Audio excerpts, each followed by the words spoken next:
Hello friends, Gujarati પકવાનમાં તમારું સ્વાગત છે। આજે આપણે બનાવીશું સુરતની ફેમસ સુરતી કોલેજિયન ભેલ। આ ભેલ એકદમ ફટાફટ બની જાય છે। તો ચાલો ચટાકેદાર સુરતની કોલેજિયન ભેલની રેસીપી જોઈ લઈએ। રેસીપી સારી લાગે તો મારી ચેનલને સબસ્ક્રાઈબ કરજો।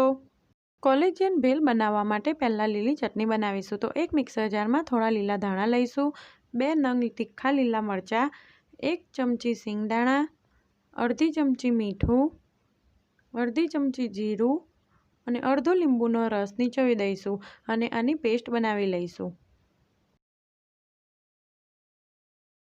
તો ધાણાની તીખી ચટણી બનીને તૈયાર છે।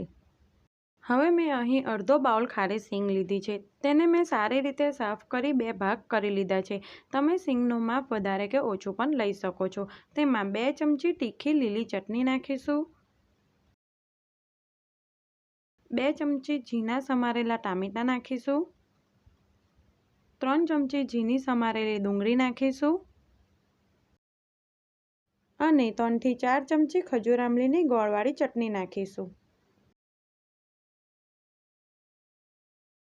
અડધી ચમચી ચાટ મસાલો નાખીશું, 2 ચમચી ઝીણી સેવ નાખીશું,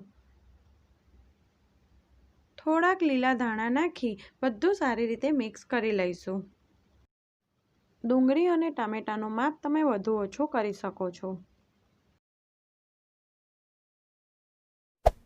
તો તીખી અને ચટપટી કોલેજિયન ભેલ બની ગઈ છે। આ ભેલને તરત જ સર્વ કરી લઈશું।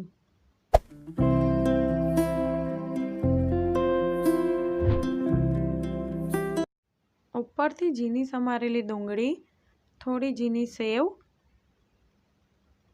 અને લીલા ધાણા નાખી એકવાર મિક્સ કરી લઈશું।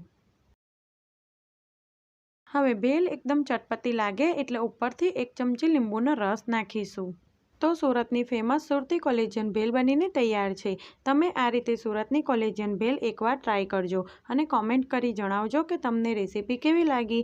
જો મારી રેસીપી ગમી હોય તો લાઇક અને શેર કરજો। આવી જ બીજી નવી રેસીપી જોવા માટે મારી ચેનલને સબસ્ક્રાઈબ કરજો।